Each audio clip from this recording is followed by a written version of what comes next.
Welcome back everybody, and this is another episode of how to make your Geo Metro faster. Let me flip the camera around and we'll kind of go over what I've been doing for the past week.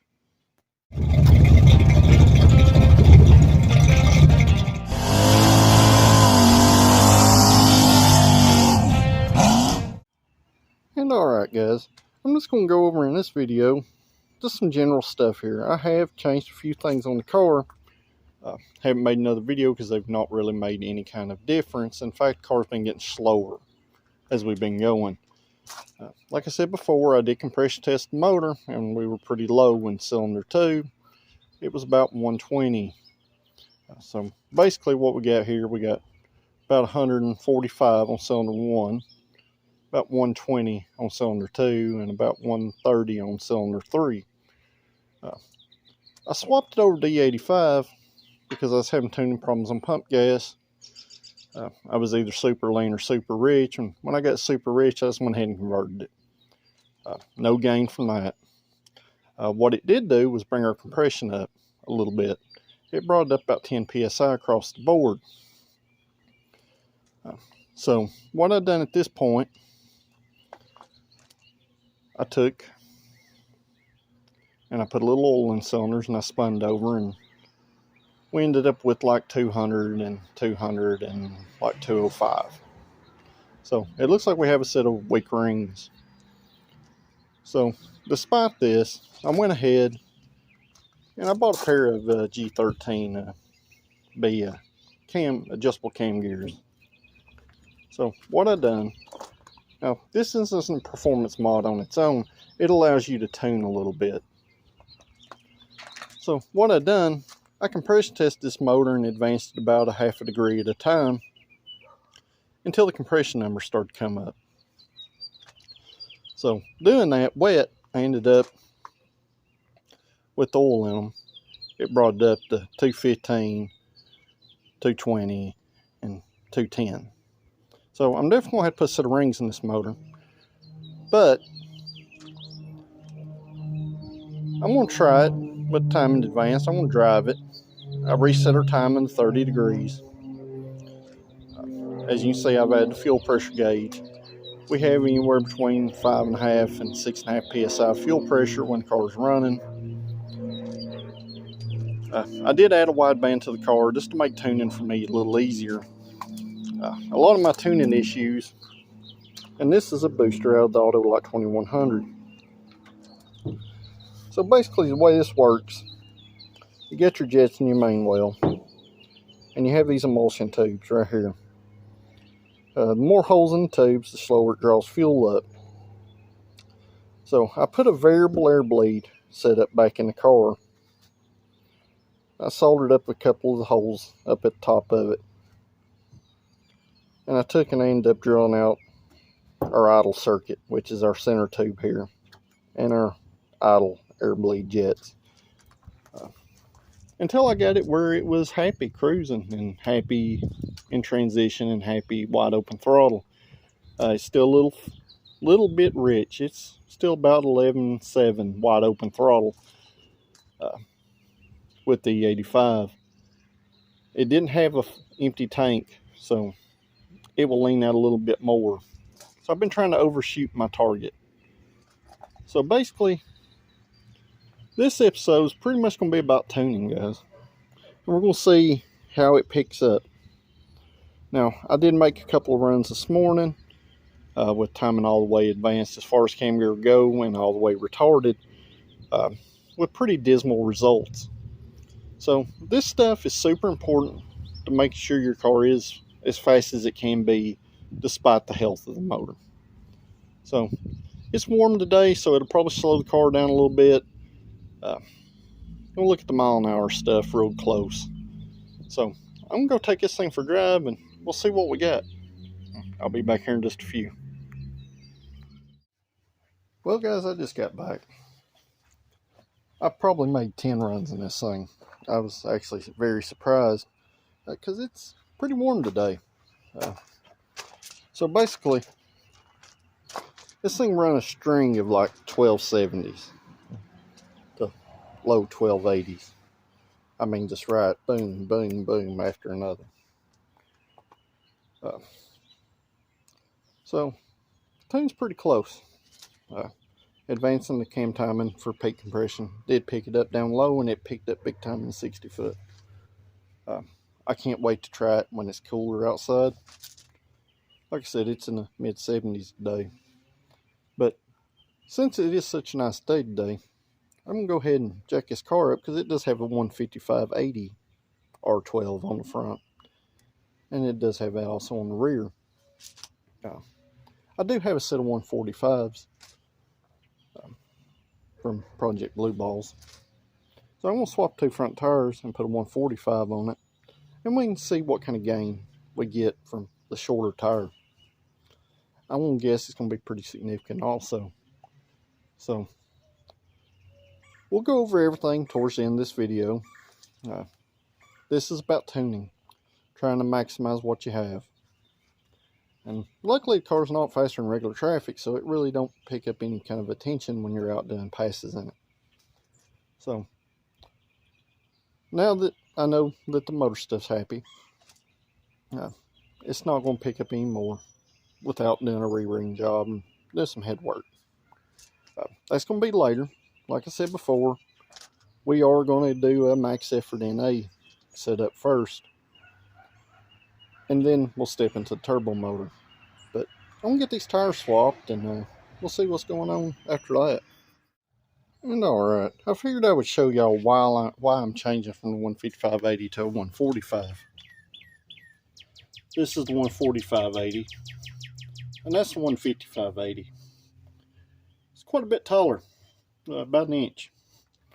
So basically, guys, a taller tire on these cars will kill the gearing on it and make it super soft down low. But let's see what kind of gain we're going to gain, if any. I think it'll pick up pretty big. I've been waiting to hold off to do this until I made sure everything was right. So I'm going to swap these out. I'll be back here in just a few. And like I expected, we did pick up from tire swap. Not as much as I expected, but we did pick up. I'll go over all that stuff here in a second. I've got to go in here and write all this stuff down. That way we can review it. But yeah, super productive day today. Pretty awesome. And alright guys, I've compiled all the data from the beginning up to this point. A bunch of y'all probably wondering why gains haven't been huge. We're just working with 61 cubic inches. But the motor's never been super healthy. And I knew this from the get-go. Decided to proceed along until we started having a problem. So when we started out, we had a 1339 1/8 mile. At about 53 miles an hour. And we've progressed, you know, a few tenths here and there, up and down.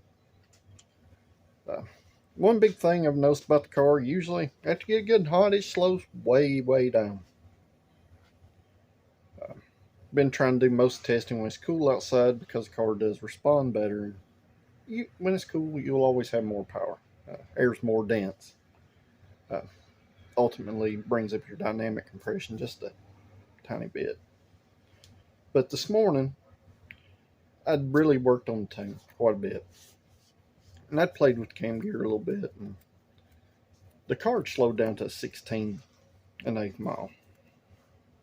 With the cam gear fully advanced. I just want to try it just to see. Then I come back and use common sense and just set it for the highest compression, cranking compression. And that brought us to the 1284 at 55. Which was our best from our previous video. It actually repeated that again this morning, pretty consistently. And I tweaked on the tune a little bit more, and we got that 1277 at 55.35 miles an hour. Which the mile an hour had dropped off just a tick, but it's warm outside, guys. Our 60 foot was down to 2.96, which was a big improvement. Because most of our 60 foots have been in the mid 3-second range to the low 3-second range. So when we stepped down to that 296, Pretty big gain down low. And that's what I got from setting the cam for peak compression. When I put the 145s on it, it did pick up again. Not necessarily in the 60 foot, which it did, but the car did kind of stumble a little bit when I first hit it. It had a 299 60 foot with the 145 R12s, and it ran a 1268 at 55.22 miles an hour. At that point, I was feeling pretty good about it, and I made a couple more passes. Well, the car started slowing down, and I'm not talking about a little slow down. I mean, it slowed down back to our baseline. And I told y'all earlier in this video that the compression was a little low on it. Well, cylinder 2 has officially checked out. It's about 60 psi with oil in it or without, so I'm pretty sure it's burning a valve. And like I said, it's not a big deal, guys. I kind of knew what was going on from the beginning. But at this point, I'm going to pull a cylinder head, probably tomorrow. Unfortunately, my financial situation don't really involve building another motor in a car that is not my primary transportation at this point. So I'm going to pull cylinder head because I do have a headset over here, and the headset won't cost me nothing. I know valves are cheap when you can find them. And I do have a buddy in a machine shop, and he likes oddball stuff too. And that's going to come real super involved when we get into the turbo motor, because we're going to do some crazy stuff with it. But that is later on down the road. As I said before, I kind of wanted to do a max naturally aspirated setup, and at this point that's what we're going to go to. Since cylinder head's going to come off of it, I am going to have him max cut it, which means we're going to cut it for maximum compression, to the point of diminishing gains. More than likely this motor will probably end up about 13 to 1, and I'm going to leave it in A, and from there we're going to go to header. After the head's back on the car and the car's back running, we're going to go to a header, and we may go to an aftermarket camshaft. I've not decided on that yet. Like I said, my financial situation is not great, guys. That's why I always ask you to subscribe, because it doesn't cost you anything, but it does help me out. So basically, this is going to be the end of the video. I'm going to draw kind of a progression of times, just so y'all can see the real data instead of just listening to me talk about it. But guys, it's picked up big. I mean, I keep telling y'all this, and I keep telling you that a manual car will pick up a lot more than an automatic car. And even at this thing's peak, even though the motor's kind of weak in it, it's still a full second slower than, you know, my 5-speed car, which the motor is super healthy in. So I was getting excited because it started to feel real fast. You know, fast for what it is. I mess with 3-cylinder cars like these because they're fun to mess with. They're super simple, guys, and they're fun little cars. Kind of got a soft spot for them. So I'll drop the data, and we'll see you guys tomorrow.